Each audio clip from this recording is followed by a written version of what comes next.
Assalamualaikum warahmatullahi wabarakatuh. Perkenalkan, nama ana Muhammad Rizky Ananda.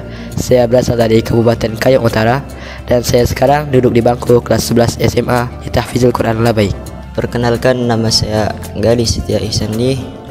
Saya berasal dari Kabupaten Kuburaya. Sekarang saya duduk di kelas 11 SMA di Tahfizul Quran Labaik. Perkenalkan, nama saya Muhammad Hendar Syafiq. Saya berasal dari Kabupaten Kuburaya. Sekarang saya duduk di kelas 11 SMA di Tahfizul Quran Labaik.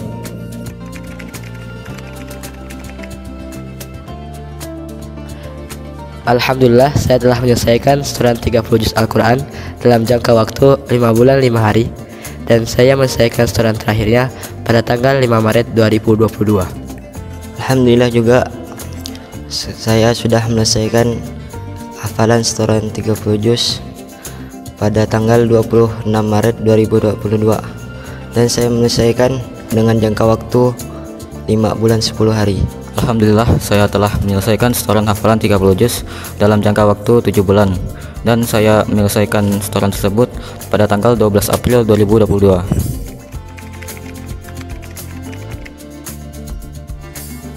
Yang memotivasi anak di penghafal Quran dikarenakan Allah SWT menyebutkan bahwasanya Allah SWT memiliki keluarga di antara para hamba-hambanya, yaitu para penghafal Quran. Oleh karena itu, saya bertekad dan berkeinginan untuk mengambil bagian dari hal tersebut.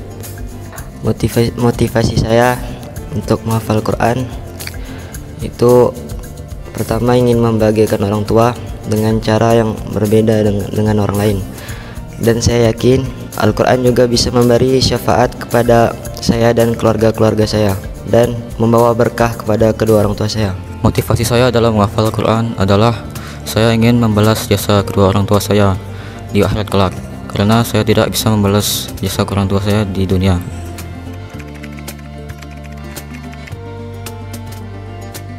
Cara-cara saya dalam menghafal Quran, awalnya saya bangun tidur lebih awal daripada kawan-kawan yang lain, yaitu tepatnya pukul 3 dini hari. Kemudian saya wudhu, terus sholat tahajud.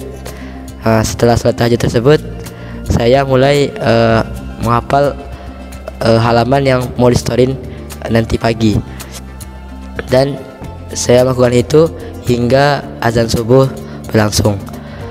Setelah azan subuh, saya sholat berjamaah, dan setelah sholat berjamaah saya membuka Al-Quran dan mengulang-ulang hafalan yang telah disiapkan pada pukul 3 dini hari tersebut hingga lancar. Dan pada waktu paginya ketika waktu setoran, saya menyetorkan hafalan yang telah saya siapkan pada waktu subuh tersebut. Dan di sela-sela sholat sunnah, saya mengusahakan diri agar bisa membaca atau mengulang-ulang hafalan yang telah saya setorkan pada waktu-waktu sebelumnya. Kiat-kiat menghafal dari saya tidak jauh dari yang dikatakan tadi. Bangun lebih awal daripada teman-teman.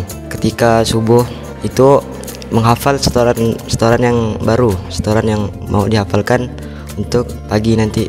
Dengan yang pasti kita kalau ketika ngafal harus fokus, jangan mudah tergoda dengan hal-hal yang lain, dan kita juga harus bisa mengendalikan diri. Soalnya kalau kita ngafal tanpa adanya kesabaran, itu akan susah masuk dalam otak. Jadi ketika ngafal kita fokus. Setelah itu ketika kita sudah menghafal, sebelum menyetorkan hafalan itu meminta simakkan kepada kawan agar saat disetorkan tidak banyak kesalahan yang dihafal. Terus sama juga seperti tadi, banyak waktu kosong saya untuk menghafal, dari sela-sela azan dan qomat, terus waktu biasa juga waktu kailulah untuk ngafal, ba'da zuhur ngafal lagi. Pokoknya semua waktu kosong dipakai untuk ngafal, dan jangan lupa ketika ngafal tetaplah bersabar, karena itulah kunci kemudahan untuk kita menghafal. Metode saya dalam menghafal Al-Quran ini ada 2 metode. Yang pertama dalam metode dalam segi waktu. Dari segi waktu saya mengambil waktu seperti sebelum zuhur, setelah zuhur, setelah asar, dan sebelum subuh. Kemudian pada waktu penyetoran hafalan, saya menyimakkan kembali hafalan saya yang telah dihafal pada teman saya. Kemudian metode yang kedua itu dalam menghafalnya, yaitu saya menghafal dengan memahami arti dari Al-Quran tersebut. Karena selain menghafal, kita juga dapat memaknai arti-arti dalam ayat Al-Quran tersebut. Jadi sambil menghafal kita dapat memahami apa-apa yang diperintahkan Allah untuk kita.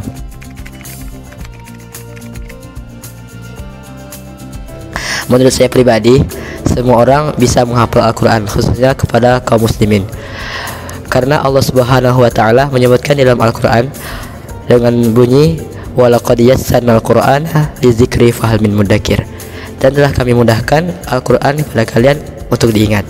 Menurut saya pribadi, semua orang itu bisa menghafal, tergantung pada dirinya masing-masing. Kalau kita tidak ada niat untuk menghafal, maka tidak bisa. Tapi sebenarnya hakikatnya itu bisa, tergantung diri kita seorang. Tapi kalau kita ada niat yang besar untuk menghafal, khususnya Al-Quran ini, maka itu bisa dihafal oleh semua umat manusia. Menurut saya, semua orang bisa menghafal Al-Quran.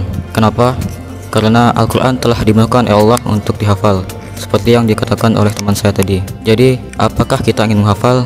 Jawabannya tergantung pada diri kita sendiri. Apakah kita ingin menghafal?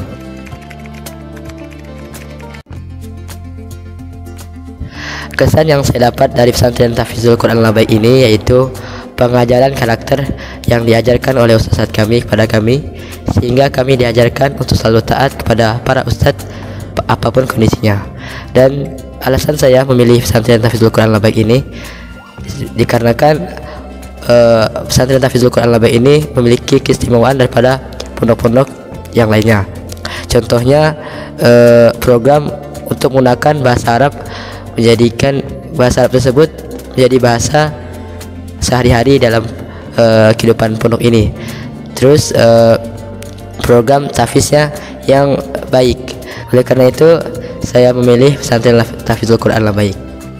Untuk kesan saya di pondok pesantren Al-Baik ini, alhamdulillah saya mendapatkan lingkungan yang lebih baik daripada sebelumnya, dan juga kami diajarkan untuk menjadi pribadi yang lebih mandiri lagi, dan guru-guru sini juga mendidik murid-muridnya dengan pendidikan yang baik. Kenapa kita harus memilih pesantren Al-Baik ini? Menurut saya, pondok pesantren Al-Baik ini mempunyai program yang sangat baik di bidang tahfiz dan bahasa.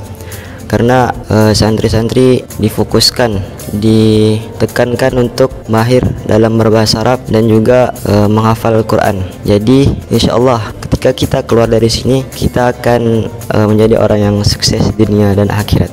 Kesan saya selama belajar di pesantren Al-Baik Tahfidzul Quran adalah program yang diberikan pesantren itu mengajak kepada santri-santrinya untuk berdakwah dan menjadi dai.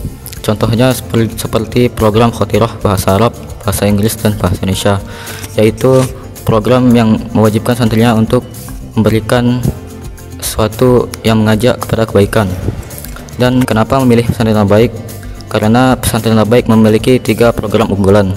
Yang pertama program Quran, yang kedua program bahasa, dan yang ketiga program akhlak dan adab. Untuk adik-adik yang ingin melanjutkan ke jenjang SMA, marilah daftarkan diri kalian ke Pondok Pesantren Tahfidzul Quran Al-Baik. Di sini kalian akan dididik, dibina oleh ustadz-ustadz sehingga kalian akan menjadi pribadi yang sukses, mulia, berbudaya. Assalamualaikum warahmatullahi wabarakatuh.